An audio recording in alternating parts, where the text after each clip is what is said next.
ഒരു നല്ലൊരു സീനിയർ വേണ്ടിയിട്ട് നിർത്തിയതാണ്. സൺഫ്ലവർ കാണാൻ പോന്നിട്ട് നമ്മളിത് ഇപ്പോൾ ഏതോ ഒരു പാടം ഞാൻ കുറേ ആയിട്ടുണ്ടല്ലോ ഗുണ്ടൽപേട്ടിലേക്ക് ഒന്ന് പോകണമെന്ന് വിചാരിക്കുന്നുണ്ട്. അവിടെ നമ്മൾ ഈ ഓണത്തിൻ്റെ സമയമാകുമ്പോൾ ഒരുപാട് സൂര്യകാന്തിയും പിന്നെ അതുപോലെ തന്നെ ചെണ്ടുമല്ലിയെല്ലാം ഉണ്ടാവുക. ചെണ്ടുമല്ലിക്ക് നമ്മളിവിടെ ചെട്ടിപ്പൂന്നാണ് പറയൽ. അപ്പോൾ പിന്നെ അത് കാണാൻ നല്ല രസമാണ്. റീൽസിലെല്ലാം എപ്പോൾ കാണുമ്പോൾ വിചാരിക്കും പോകണം പക്ഷെ നടക്കലില്ല. അപ്പോൾ ഏതായാലും ഇപ്രാവശ്യം നമ്മൾ പോകാനുള്ള പരിപാടിയാണ്. Welcome back to my channel. Hope you are all doing well. ഇപ്പോൾ സമയം 5 മണിയായിട്ടുള്ളൂ. ഇപ്പം തന്നെ അറിയിക്കാൻ ഏകദേശം ഒരു ഉച്ചയാകുമ്പോഴേക്ക് നമുക്ക് എത്താൻ പറ്റും. നമ്മൾ 10 ആൾക്കാർ കൂടിയിട്ടാണ് പോകാൻ വേണ്ടി പ്ലാൻ ആക്കിയത്. പക്ഷെ ഇന്നലെ രാത്രി ആകുമ്പോഴേക്ക് ആകെ 3 ആളായി. പിന്നെ അതെല്ലാ കാര്യത്തിലും അങ്ങനെ തന്നെയാണ്. നമ്മളെല്ലാം പ്ലാൻ ചെയ്യും, പക്ഷെ ലാസ്റ്റ് ആകുമ്പോഴേക്ക് 2 3 ആൾക്കാരുണ്ടാകും. ഓക്കെ, അപ്പോൾ ഏതായാലും എൻ്റെ കൂടെ ബേബിച്ചിയാണ് പില്ലിയനായിട്ടുള്ളത്. അപ്പോൾ ബേബിച്ചിനെ ആദ്യം കൂട്ടണം, അതിന് ശേഷം പ്ലാൻ ചെയ്യണം ഇതിലൂടെ പോകണം എന്നുള്ളത്. ഗൈസ്, അങ്ങനെ നമ്മളെ ബേബിച്ചിനെയും കൂട്ടിയിട്ട് ഞാനിപ്പോൾ കുറ്റ്യാടി വഴി പിന്നെ വയനാട്ടിലേക്ക് പോയിക്കൊണ്ടിരിക്കുകയാണ്. നമ്മൾ ഇപ്രാവശ്യം റൂട്ട് മാറ്റി പിടിച്ച് കുറ്റ്യാട് വഴി പോകാൻ വിചാരിച്ചു. കാരണം നമ്മൾ പിന്നെ ശരിക്കും കണ്ണൂരിൽ പോകുമ്പോൾ 2 റൂട്ട് വഴി പോകാം. ഒന്ന് പിന്നെ നമ്മളെ കൊട്ടിയൂർ വഴി പാൽച്ചുരം വഴിയും പിന്നെ രണ്ടാമത്തത് നെടുമ്പോയിൽ വഴി. ഉരുൾപൊട്ടിയ സമയത്തുണ്ടല്ലോ നെടുമ്പോയിൽ റോഡിലെല്ലാം വിള്ളൽ വന്നിട്ട് മൊത്തം അത് അടച്ചിട്ടിട്ടുള്ളത്. അതുകൊണ്ട് തന്നെ എല്ലാ വണ്ടിയും കയറി പോകുന്നത് പാൽച്ചുരം വഴിയാണ്. അതുകൊണ്ട് തന്നെ നല്ല ബ്ലോക്കാണ് പാൽച്ചുരം വഴി. പിന്നെ അതുമാത്രമല്ല, ഞാൻ ഇതുവരെ കുറ്റ്യാടി വഴി പോയിട്ടില്ല. അപ്പോൾ ഞാൻ വിചാരിച്ചു ഏതായാലും ഇപ്രാവശ്യം റൂട്ടൊന്ന് മാറ്റി പിടിക്കാന്ന്. അപ്പോൾ ഇതാ ഇപ്പം നമ്മൾ കുറ്റ്യാടി കഴിഞ്ഞിട്ട് പിന്നെ എന്താ ഈ സ്ഥലത്തിൻ്റെ പേര് പറയാ ബേബിച്ചി? അല്ല എന്താ അത് ഇടിവെട്ട് ജ്യൂസ് കാണാറേത് പട്ടിയാട് എന്ന് പറഞ്ഞ സ്ഥലത്ത് എത്തിയിട്ടുള്ളത്. പട്ടിയാട്ട്. ഓക്കെ, അപ്പം പിന്നെ ഇവിടെ ഒരു നല്ലൊരു സീനിയർ വേണ്ടിയിട്ട് നിർത്തിയതാണ്. ഇവിടെ കുറേ ആൾക്കാർ ഇറങ്ങിയിട്ട് ഫോട്ടോയിൽ എടുക്കുന്നുണ്ട്. നല്ലൊരു പാറക്കൂട്ടൻ, കുറേ ഇങ്ങനെ പാറയായിട്ട്. അപ്പോൾ എനിക്കൊന്ന് നല്ല മഴ സമയത്ത് ഇവിടെ നല്ല വെള്ളമെല്ലാം പക്ഷെ ഇപ്പം വെള്ളമൊന്നുമില്ല. നമ്മളിവിടെ വരുന്ന 3ാമത്തെ ആൾ വടകരയിലാണ്. പക്ഷെ നമ്മൾ ശരിക്കും പിന്നെ എന്താ പറയുക പെട്ടെന്നാണ് റൂട്ട് ചേഞ്ച് ചെയ്തത്. ആദ്യം നമ്മൾ അപ്പുറത്തൂടെ പോകാമെന്നെല്ലാം പറഞ്ഞതാണ്. പിന്നെയാണ് ഈ റൂട്ട് സെലക്ട് ചെയ്തത്. പക്ഷെ അവൾ അറിഞ്ഞിട്ടില്ല. അതുകൊണ്ട് അതിന് അവൾ കുറച്ച് മുന്നേ ഈ റൂട്ടിലൂടെ പോയി അവിടെ വയനാട് കാത്തിക്കുന്നുണ്ട്. നമ്മളെ കുറ്റ്യാടി വഴി വരുമ്പോണ്ടല്ലോ നല്ല അടിപൊളി റോഡാണ്. പിന്നെ ഹെയർ പിൻ വളവാണെങ്കിൽ ഒരു 4-5 മിനിറ്റ് ഉണ്ടായിട്ടുള്ളൂ. ശരിക്കും എത്രയെന്ന് വെച്ച് കഴിഞ്ഞാൽ ഞാൻ കണ്ടിട്ടില്ല. എന്താണെന്ന് വെച്ചാൽ നല്ല മൂടൽമഞ്ഞുമാണ്, പിന്നെ നല്ല വൈബുമാണ്. അതുകൊണ്ട് വേറെ ഒന്നും നോക്കിയിട്ടില്ല, അടിച്ച് കയറി മേലെത്തിയതാണ് ആലോചിക്കുന്നത്. എത്ര ഹെയർ പിൻ വളവ് ഞാൻ കയറിയില്ല. പക്ഷെ എന്തായാലും കൂടുതലൊന്നുമില്ല, ഒരു ഞാൻ പറഞ്ഞ പോലെ 4-5 മിനിറ്റ് ഉണ്ടായിട്ടുള്ളൂ. അങ്ങനെ നമ്മളിതാ പനമരത്തെത്തുമ്പോഴേക്ക് നമ്മൾ സൗദിയുടെ കാത്തിക്കുന്നുണ്ടേ. വരുന്ന വഴിക്ക് മഴയിലുള്ളതുകൊണ്ട് നമ്മൾ കുറച്ച് സ്ലോ ആയിട്ടാണ് വന്നത്. കിട്ടിയവിടെ തന്നെ പിന്നെ വിചാരിച്ച് ഏതായാലും വേഗം ഫുഡ് കഴിക്കാൻ. പൊരിച്ചോത്തിരിയും വെള്ളയപ്പവും പൂരിയെല്ലാം വീട്ടിലുള്ളത്. അപ്പോൾ ഞാൻ ഇത് 2 വാങ്ങിച്ച് കഴിക്കാൻ തുടങ്ങിക്കഴിഞ്ഞാലാണ് നമ്മളെ മുട്ടക്കറിയും കടലക്കറിയും എല്ലാം എത്തിയത്.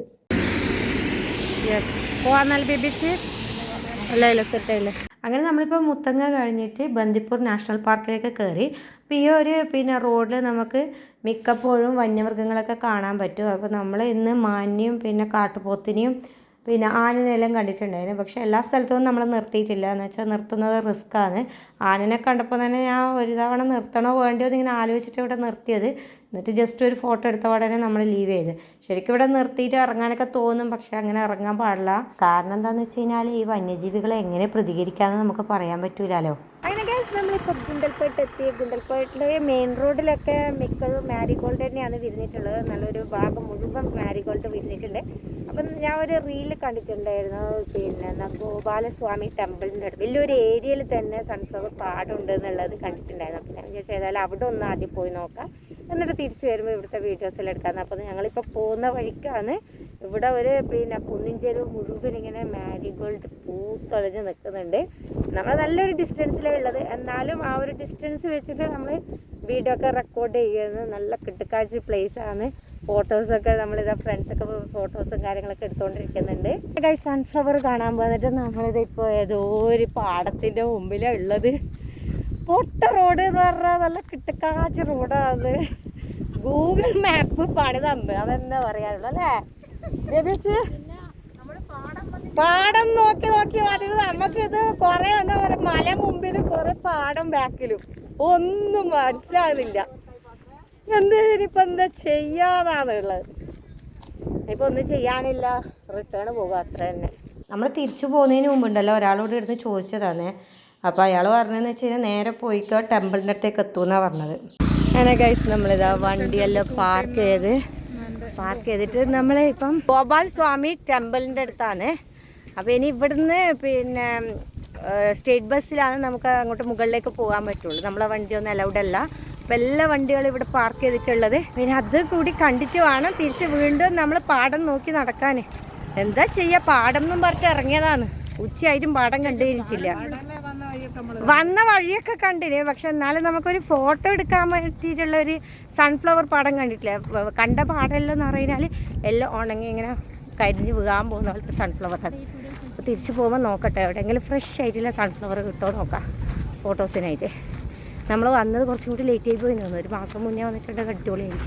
ഏതായാലും നമ്മൾ മുകളിലേക്ക് പോകുന്നല്ലേ, അപ്പോൾ ഒരു റിഫ്രഷ്മെൻറ്റ് കഴിച്ചിട്ട് പോകാൻ നിൽക്കുന്നത്. ഇവിടെ ഗോലി സോഡ ഉള്ളത്.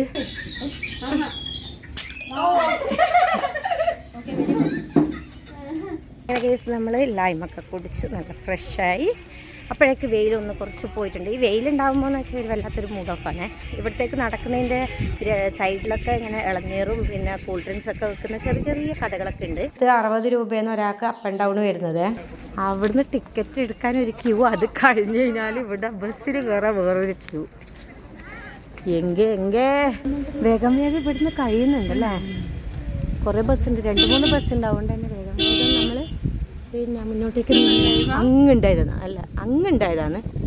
ഇപ്പം നമ്മളിവിടെ അങ്ങനെ ഗൈസ് നമ്മളെ ബസ് വന്ന് നമ്മളിവിടുന്ന് കയറിക്കൊണ്ടിരിക്കുകയാണ്. ഇവിടുന്ന് 5 കിലോമീറ്ററാണ് മുകളിലേക്കുള്ളത്. മലയാളി ഇപ്പോൾ സിംഗിൾ കമോൺ. സമുദ്രനിരപ്പിൽ നിന്ന് ഏകദേശം 1400 മീറ്റർ ഉയരത്തിലാണ് ഈ കുന്നുള്ളത്. അതുകൊണ്ട് തന്നെ ഇവിടെ പ്രൈവറ്റ് വാഹനങ്ങളൊന്നും കടത്തി വിടൂല. കർണാടക ബസ് മാത്രമാണ് അപ്പ് ആൻഡ് ഡൗൺ സർവീസ് നടത്തുന്നത്. AD 1315 ചോളരാജാവ് നിർമ്മിച്ചിട്ടുള്ള ശ്രീകൃഷ്ണ ക്ഷേത്രം ഉണ്ട് ഇവിടെ. അതുകൊണ്ട് തന്നെ ഒരുപാട് തീർത്ഥാടകരും ടൂറിസ്റ്റുകളും ഇവിടെ വരുത്തുണ്ടെന്നാണ് പറയപ്പെടുന്നത്. അതുമാത്രമല്ല ഇന്ന് ശ്രീകൃഷ്ണ ജയന്തി ആയതുകൊണ്ട് പ്രത്യേകിച്ച് പറയാനുള്ള നല്ല തിരക്കുണ്ട്. പിന്നെ ഇവിടുത്തെ കാലാവസ്ഥക്കും പ്രത്യേകത ഉണ്ട്. കോടയും വെയിലും പിന്നെ തണുത്ത കാറ്റെല്ലാമാണ്. ഇവിടെ നമ്മൾ നിൽക്കുമ്പോൾ തന്നെ നല്ല വെയിലുണ്ട്, എന്നിട്ട് പോലും നമുക്ക് വെയിലൊന്നും അറിയാൻ പറ്റുന്നില്ല. അത്രയും വീശി അടിക്കുന്ന തണുത്ത കാറ്റാണ്. ബസ് സർവീസിന്റെ ടൈം വരുന്നത് രാവിലെ 8:30 മുതൽ വൈകുന്നേരം 4 മണി വരെ. പിന്നെ ഈ ടെമ്പിൾ ബന്ദിപ്പൂർ നാഷണൽ പാർക്കിന്റെ അടുത്തായതുകൊണ്ട് തന്നെ വന്യജീവികളിൽ ഇവിടെ സ്ഥിരമായിട്ട് വരുത്തേണ്ടതാണ് ഇവിടുന്ന് അറിയാൻ കഴിഞ്ഞത്. വേഗം വരുന്നെന്ന് പറഞ്ഞിട്ട് പോയ ബേബി വെച്ചത് വരുന്ന വരവൊക്കെ എത്ര സമയമായി പോയിട്ട് രക്ഷയൊക്കെ കെട്ടിയിട്ടേ വരുന്നുണ്ടാ.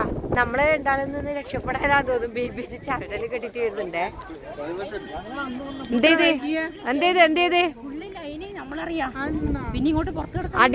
അടി പോവാ കുറെ സമയം 2 മണിയായി ഇവിടെ നിൽക്കുന്നു. അങ്ങനെ നമ്മൾ സ്റ്റേറ്റ് ബസ്സിൽ വന്ന് ഇതാ വീണ്ടും നമ്മൾ വണ്ടി എടുക്കുന്നതിന് ഇപ്പൊ സൂര്യകാന്തി നോക്കിയിട്ട് നടക്കണം. അങ്ങനെ ഫൈനലി നമ്മളൊരു പാടം കണ്ട്. സൺഫ്ലവറിന്റെ സീസൺ അല്ല എന്നാണ് പറയുന്നത് കേട്ടത്. അതുകൊണ്ടാണ് പൂവിലിങ്ങനെ വാടിയ പോലെ നിൽക്കുന്നത്. അപ്പം ഇനി എന്താ പറയുക, വീണ്ടും ആ ഒരു ആഗ്രഹം ബാക്കി കിടക്കുന്നത് സൺഫ്ലവർ കാണണമെന്നല്ലേ. അപ്പോൾ നോക്കാം, ഏതായാലും നമ്മൾ കുറച്ചും കൂടി അങ്ങോട്ട് പോകുന്നുണ്ട്. അപ്പോൾ കാണാൻ പറ്റുമോ നോക്കട്ടെ. ഇല്ലെങ്കിൽ പിന്നെ നെക്സ്റ്റ് ഇയറിലേക്ക് മാറ്റി വെക്കേണ്ടി വരും. അതാണ് സങ്കടം. കുറേ കാലങ്ങളായിട്ട് ഇങ്ങനെ ആഗ്രഹിച്ചുകൊണ്ട് നിൽക്കുന്നതാണ്. അതാണ് വീണ്ടും മാറ്റി വെക്കുന്നത്. ഗായ്സ്, അപ്പം നമ്മളിത് വണ്ടിയെല്ലാം പാർക്ക് ചെയ്ത് ഫുഡ് കഴിക്കാൻ വേണ്ടി ഇവിടെ ഒരു കേരള റെസ്റ്റോറൻറ്റ് കണ്ടിട്ട് നിർത്തിയതാണ്. ശ്രീ വിനായക റെസ്റ്റോറൻറ്റ്. ചോറ്, പപ്പടം, വറവ്, ഉരുളക്കിഴങ്ങ് എന്ന ഇത് സംഭവം അറിയില്ല, അച്ചാറ്, രസം, സാമ്പാർ.